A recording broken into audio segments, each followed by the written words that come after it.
did say I wasn't going to upgrade to the Z50 Mark II. However, I have. Wasn't the right decision.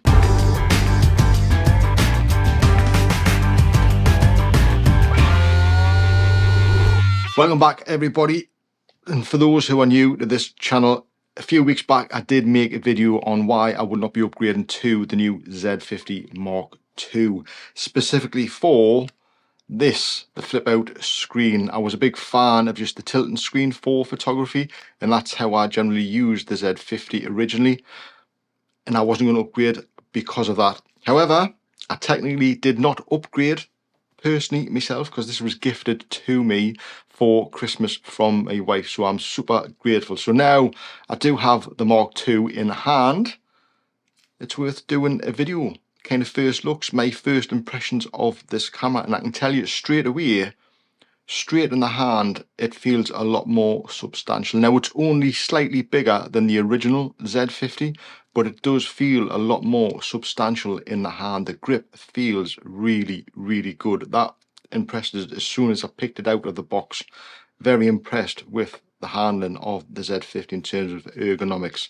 Something I think people will be surprised coming from the Z50 of actually how much more of a chunkier grip it is. Although, again, it's still not hugely bigger than the Z50, but it feels better in the hand. Now, will I get used to the flip out screen for photography? Only time will tell. I will give that a good go. Kind of still feel its only benefits really are for doing selfies.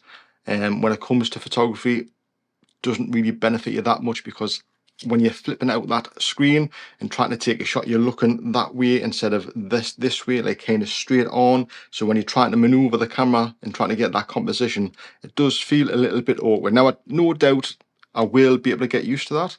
I think one of the plus signs for me really having the flip out screen is that when I close that screen now, that the screen cannot now be damaged. That's one of the plus signs of having, plus points of having the flip out screen. So when I'm out and about and I just hook it on my bag or I'm on my bike and I can just go, I can close the back of the screen and it's not going to be damaged, and I can really just use the EVF as well, old school, to get that real photography feel when you're out and about. So I suppose it's not too much of a deal breaker really, but again, only time will tell, and I will get back to you on that. So the build quality of the Mark II, as good as the original, maybe a little bit better. Does feel a little bit more solid. I think that the original Z50 maybe feel a little bit more plastic. Same as the Z30, which I'm actually recording on now. The button layout, very familiar to all of the other Nikon cameras. Obviously, does make a big difference having that same layout when you're jumping from camera to camera. So if I'm jumping from the Z8 to the Z50, button layouts are very, very similar, which I'll show you. So they are quite similar in terms of, see, and now obviously on the Z30 I've got to try and really get that in front of my face to hide it, whereas the Z50 does actually come with that product reveal little tweak to it. So I'm hoping that that actually gets passed down via a firmware to the Z30, because I think really it is just a firmware update. So I'm fingers crossed we're going to be seeing that in the Z30, basically because the Z30 was actually brought out to be a video creator's camera, so hopefully we'll see that filtered down to that. But in terms of button layout, the Z8 and the Z50 are very, very similar. Nice and light in the hand. Battery, I do actually like the way they've positioned the actual card. It's still in the bottom of the battery bay, but obviously it's at the back of the battery, it's not at the side. I always found that when it was at the side it was very awkward to get out, but now there's plenty of space just to get that in and out. So happy with where they've actually placed the card in the Z50. Again, another great addition if you are choosing this camera for both video and stills. It does have that tally light on the front, so you can see when you're actually recording video. Such a good help as well, and it shows you obviously the battery life as well, so it'll flash if the battery's going low. The picture control button, I'm not too sure about that. I know it's a huge thing in the Fuji world in terms of obviously having those recipes, so I'm really interested in actually seeing how I'm going to use that, because normally when I'm out and about shooting photography, say street photography, I do shoot in a black and white mode and a RAW file. So I'll get the black and white JPEG, basically how I want it to look as I'm out shooting, and then I've always got the RAW file as well, so I can do any adjustments at all to that file. So it'll be nice to come up with a few recipes of my own, not just black and white but colour as well, and still shoot in RAW format but also RAW plus JPEG, so I'm getting best of both worlds. So I can bring that back into Lightroom and I'm going to know I've got a really good reference of how I've visualised that on the day, of how I've wanted that to look on the day. So you're coming back into the post-processing and having that reference photograph. So that's going to be really interesting to use. I'm going to look forward to using that. I don't think it's a gimmick. I know it is touted for an entry level APS-C camera, but it's a hell of a lot more than that. I made a ton of money from the Nikon Z50. It wasn't intentional, it was a camera that was there at hand, that was more than capable of doing the job I needed to do.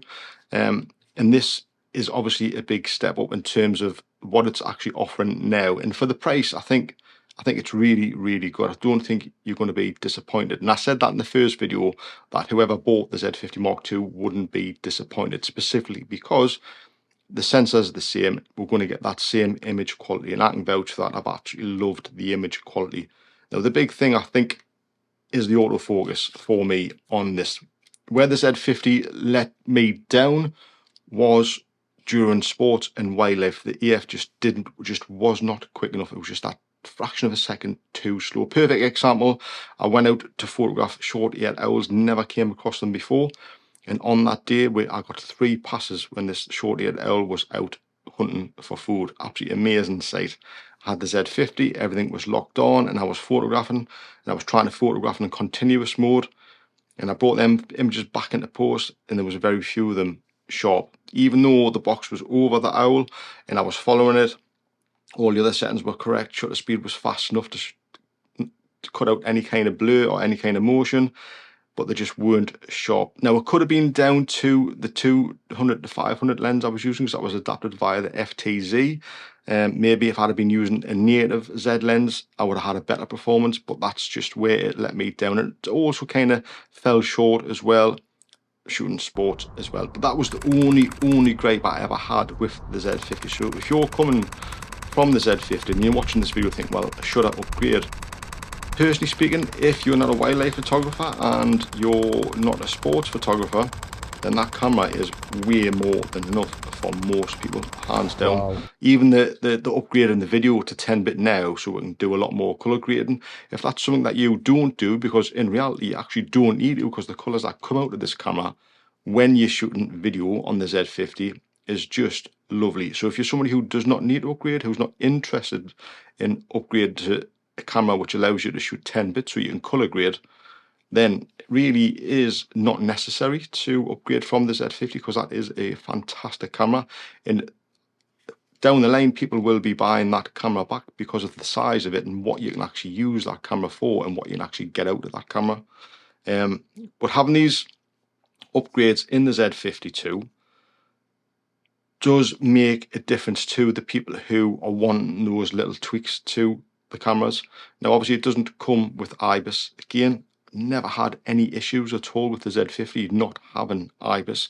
I would find other ways to stabilize the camera, and sometimes not having the IBIS allows you to get that perfect shot stabilizer in another way, either on a gimbal, on a slide rail, even just by hand. There's so many other ways you can actually stabilize the image. Now, it's not going to be a massive loss in terms of stills photography. It's probably more video than anything else I've found. So it's not a huge deal breaker for me not having IBIS. Not something I've ever been worried about when I shot on the Z50. And it's something I'm not worried about on the Z30 either. I'll use that in exactly the same way. Now, the battery life, I'm not 100% sure on the battery life. I haven't given that a good run out yet. Obviously, only just getting it for Christmas. I have actually bought some K&F concept batteries. These are 1600 milliamp. I'll let you know how these actually go. I've got 2 on charge at the moment, so I should get a lot more out of that in terms of obviously more shots and more video and lasting longer. Always felt I needed more battery power on the Z50 because it didn't last too long. Z30 wasn't too worried about that, not too worried about this either, because obviously you can charge it on the go via USB-C. So I used to always take a battery pack out with this when using these cameras, so I'm never really too worried about that. But sometimes it's just handy, especially in wildlife, flicking it out, popping a new battery in, and you're good to go again. So I've got 3 now. The KNF Concept one, I'll put a link in the description, you can go and have a look if you wish. That was £60, 2 batteries and a charger, so I think they'll be absolutely fine. But again, I will let you know, and I will update the comment section below to let you know in future if there is any issues with those batteries on the Z50 Mark II. Now they will work obviously in the Z30 and the Z50, so bear that in mind also. So the EVF as well, nice and bright through the EVF.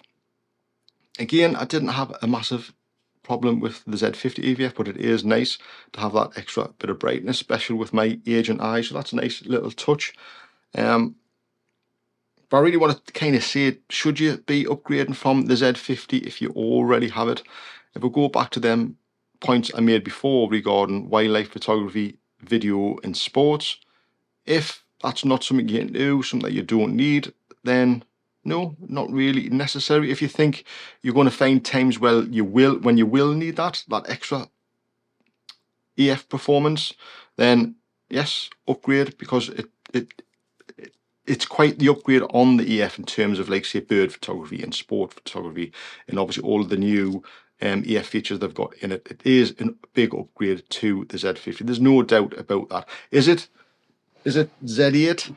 Is it Z8 worthy? I'm not too sure. I will be comparing both the Z8 and the Z50 to see what the EF performance is like, because a lot of people have been saying we're getting the EF performance from a £4,000 camera, the Z9 £5,000 camera, in an £850 camera. Sometimes that's just not the way, but I will be testing that out to see how that does perform, because I have given it a quick blast to see what the EF performance is like, and I must say I was very impressed, very impressed. I cannot say it being as good as the Z8. I would like it to prove me wrong, because if it is, then that's one hell of a buy in a camera which is under £1,000. That is one hell of a buy, to be fair. So that'll be coming in future videos anyways, in those comparisons. And I will be doing quite a few videos on the Z50 Mark II, because again, the APS-C range in Nikon, there's only this in the Z50 and the Z30 and the ZFC. I think there's a bit of a snobbery about using full frame versus APS-C cameras. And my preference is, like, I would pick this up every day of the week. This is the first camera, the Z50 or the Z30, the smaller cameras, because they're capable, because you're able to get everything you need to get out of this camera. That's the first camera I pick up. The Z8 is more specific, it's more of a workhorse, it's more just for those jobs I need doing, or like the wildlife, I would be taking it out to shoot wildlife. But this would always be the first camera I pick up because of the size of it. So bear that in mind as well if you're thinking about upgrading to full frame. I'm not sure it's actually necessary. So I just wanted to put together really a first impressions of the Nikon Z50 II. And I like it. I do like it a lot. I like the feel in the hand. And I'm looking forward to putting more videos together, using it, getting out there and putting it in action, testing the video, testing the stills. So if that's something you want to see, something you're looking forward to see on the Z50 Mark II, consider subscribing to the channel, because there will be more videos I'll be putting out using this camera. So there you go. That is my first impressions of the Z50 Mark II. Did I regret upgrading to it? Well, because I didn't actually personally upgrade to it, no, I'm actually really looking forward to going out and testing it. But I will give you my honest thoughts of this Z50 in future videos after I've given it a good run out. So there you go. So I'm going to go now, I'm going to head out and I'm going to go and test it. I'm going to start producing those videos for you guys to check out. So thanks very much for watching, and I will see you all in the next one. See you then.